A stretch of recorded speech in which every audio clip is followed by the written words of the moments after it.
Hi everyone. So I've been talking a lot about memory in my past few videos, and it just dawned on me that this is a really good time to talk again about muscle memory.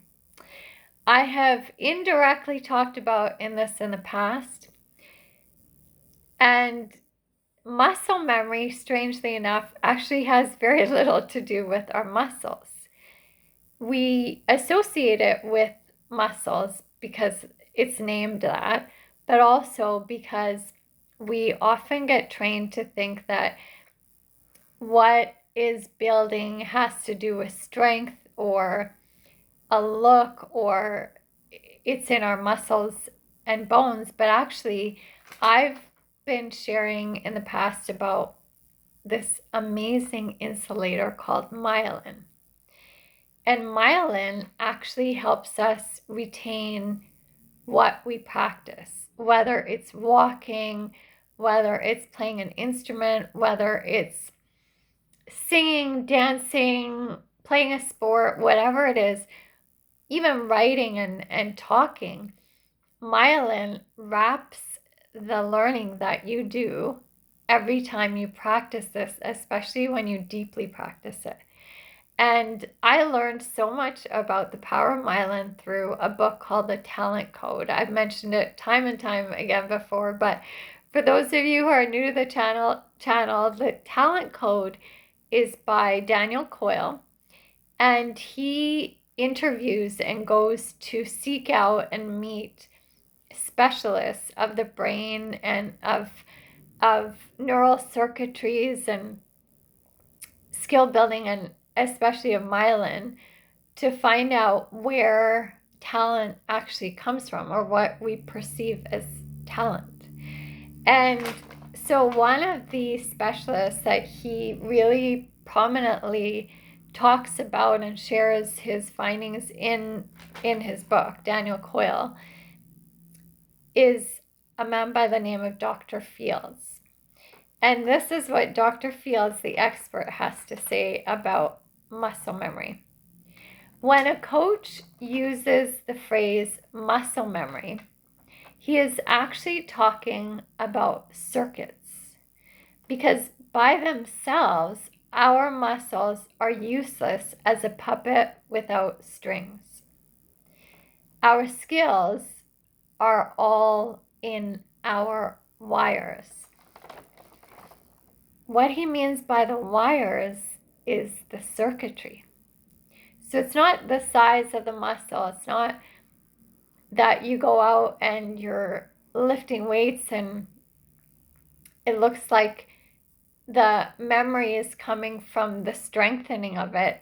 Sometimes you could have what looks like strong muscles, but not have a memory of, like I probably look very similar to what I looked like before in terms of some parts of my body shape, but my memory of remembering how to walk or how to step or how to do certain things that we would imagine is a muscle memory that gets built over time. And as you do more walking or as you do more talking or whatever it is, it might look the same.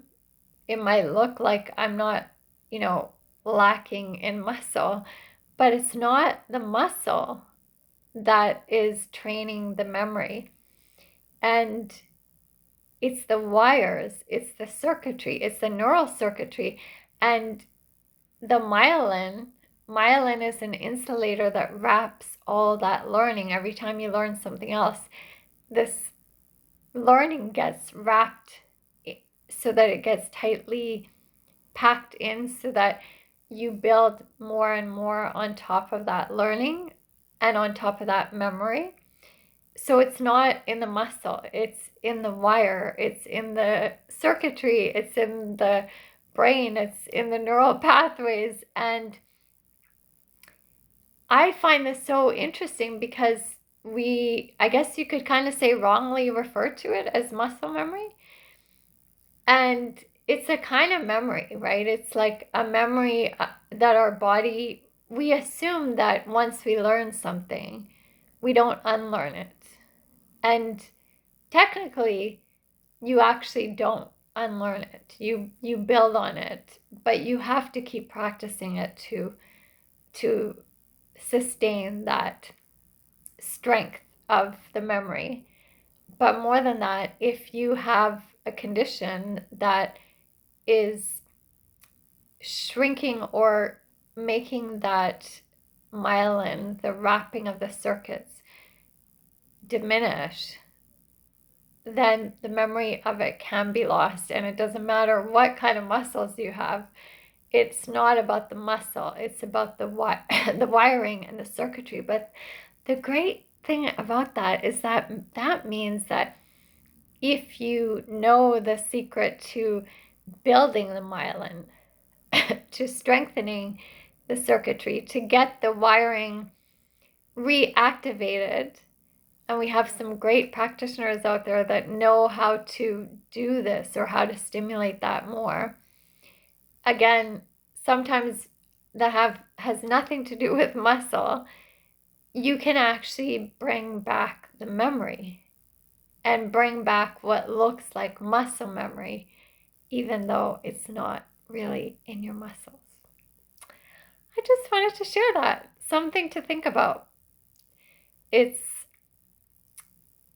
to me, it's so interesting. And I think it also highlights how we phrase things, how we word things, how we learn to word things. Like if we knew, or if we now know that it's not actually about the muscle, there's a lot of hope to give to people that might think, oh, I can't build that muscle, or it's hard for me to build that strength.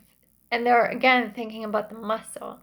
But if the wiring gets stimulated again, like through things like acupuncture or yeah, there's different, like there's also like homeopathy and different kind of natural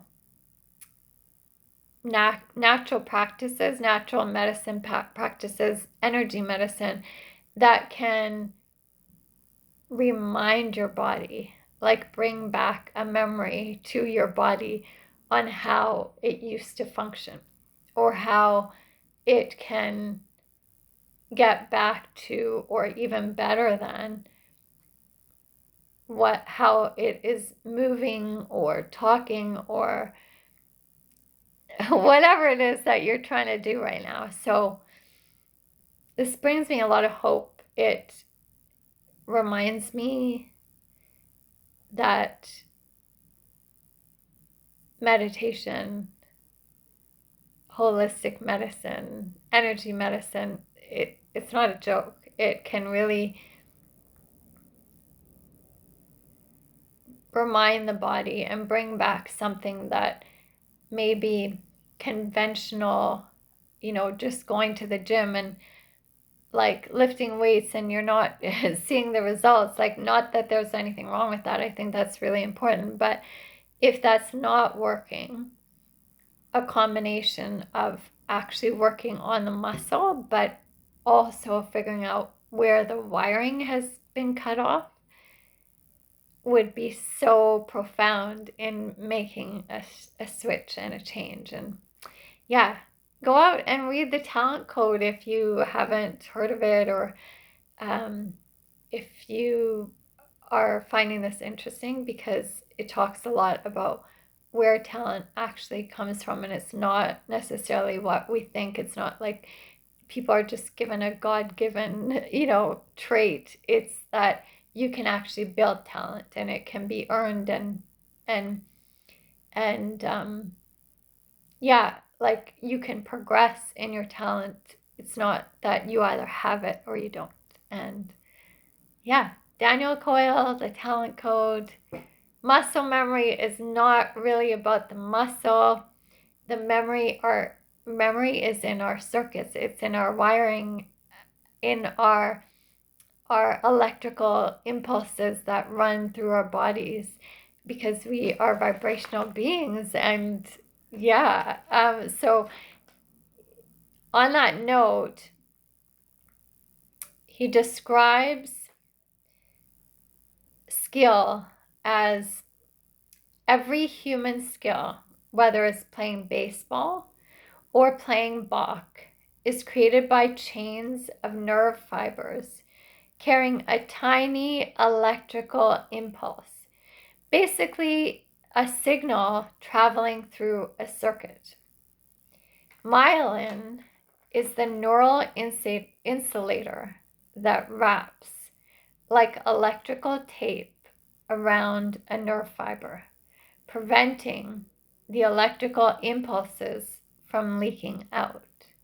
And when these electrical impulses don't leak out, the myelin can build and build and build and strengthen and strengthen and strengthen.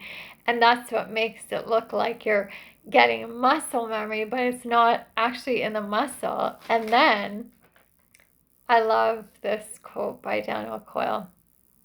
So he really talks a lot about how important practice is, but deeply practicing something. And he says, practice makes myelin, and myelin makes perfect. So switching up the whole practice makes perfect. It's actually his idea is practice actually makes myelin, and it's the myelin that makes perfect. It's the myelin that builds the muscle memory. It's the myelin that contains and keeps and insulates the learning or the walking or the dancing or the whatever it is that you're doing, and that gives your body a memory, which we call muscle memory, but it's in the myelin, it's in the wiring, it's in the circuits. Go have fun doing whatever it is that you love doing, and remember that you can build that memory in your body, and it doesn't have to be in your muscles. Thanks for listening.